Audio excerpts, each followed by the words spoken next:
Hello everybody, this is Frony2Bomb here, and welcome back to Real Racing 3, sort of, and we'll be moving on to stage number 3 in Generation M, as I call it. This stage is called Successor.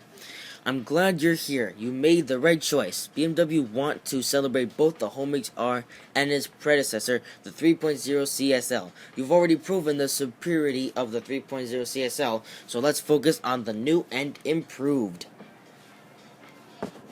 So 5 goals of stage number 3, we'll be going for the modern one now. We're going to start here at Laguna Seca, only a few miles from where the Homage R was first unveiled. Let's prove that this concept car can race against modern rivals. I'm sure it can.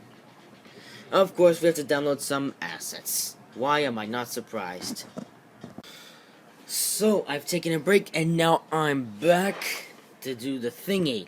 Now, as you can see, I bought an engine upgrade, and of course, so now I'm waiting for the engine upgrade to arrive, but in the meantime, we have a performance rating of 54.5, which is 4 times over the recommended PR of 50.5, so, but we will have to get some more upgrades later on in the event. Now, if we check the servicing, you can see that the car is almost out of servicing because of the race that I did yesterday, and I thought that I'd be doing the next stage up next, but not really.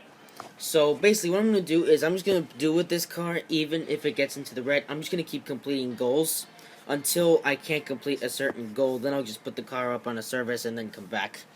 So for the first race of the day, it's just a single lap race on Mazda against 8 other cars, or 7 other cars, and all we have to do is win. So since this goal is so basic, I'll see you after it. Well, this goal was simple enough. I didn't expect that we'd be up against crazy cars like the Ferrari 599 GTO, the Audi R8 V10 Spy, the Ferrari F12 Berlinetta even. I didn't expect that this car would be up against them, but I guess that they're not too powerful either, so I guess it's even enough competition. Of course it's in the red, but I won't be putting this car up on a service unless I can't complete a goal. If I can't complete a goal, I'll just put the car up on a service and then come back and run the goal again, and you can continue on there until I'm all caught up with the goals.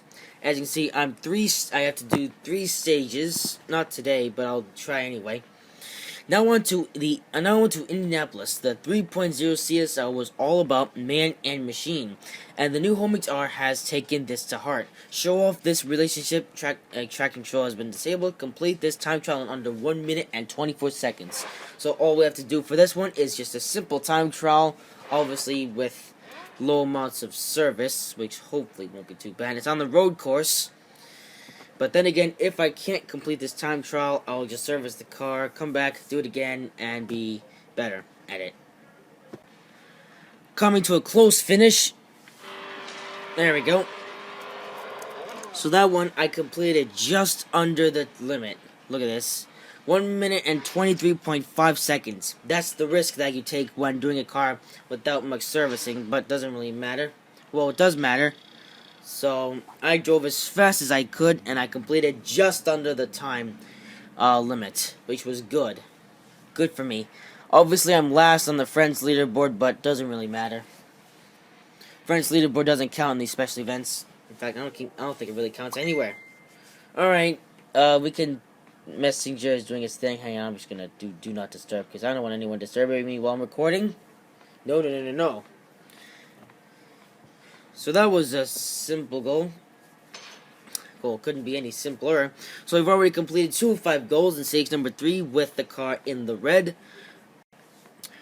We've seen how the 3.0 CSL performed against its rivals from the 70s. So now it's time to see the same with the Homage R, but with a little twist.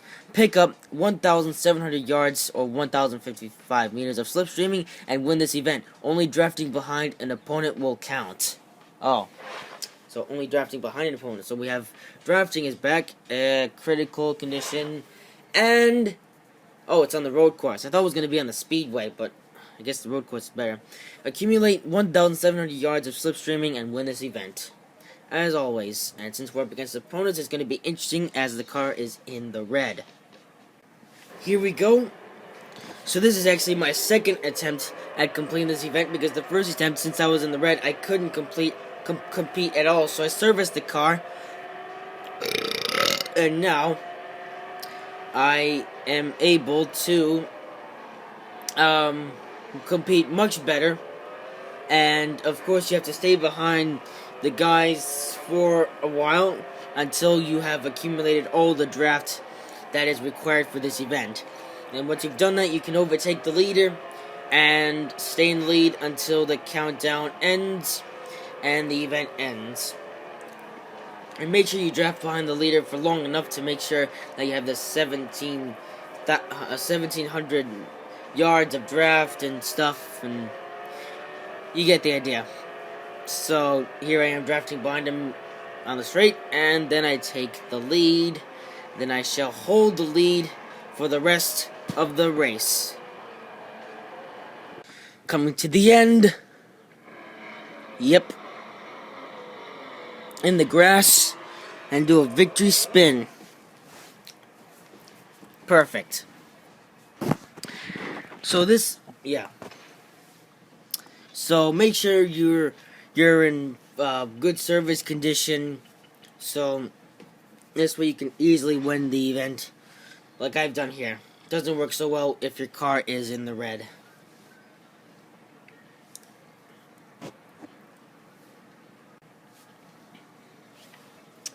So yeah, so after servicing the car, that previous goal was nice and simple. You know, drafting isn't only in NASCAR, as we just seen there. They should have drafting in everything. Everything. Because drafting isn't only in NASCAR. Drafting is everywhere. Absolutely everywhere. Yeah.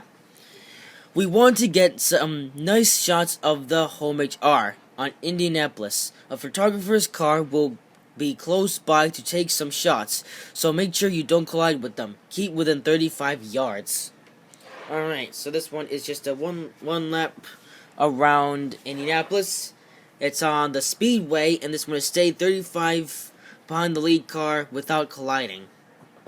Alright, that shouldn't be too hard at all. And it's a rolling start. Okay, let's go.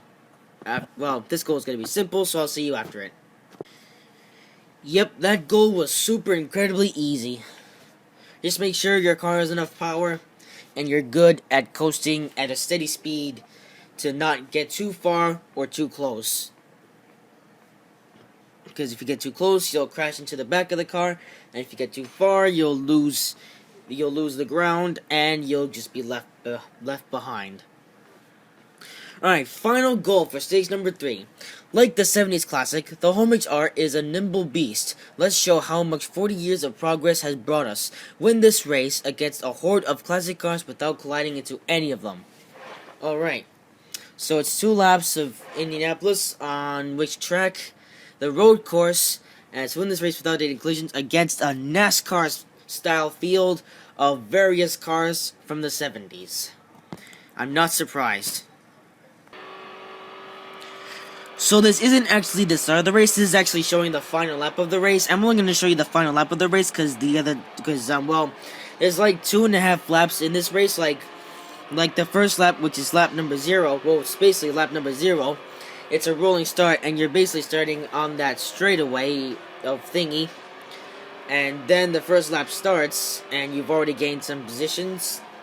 And then it's basically just, well, basically, it's past all the other 42 classic cars with the laps. So that means there's Porsche, BMW, and I think that's about it. I didn't see any Corvettes and stuff like we saw on that Daytona Speedway race with the classic 70s 3.0 CSL. Yep, cut the corner there. Just 2 more cars to overtake. And here comes the final one.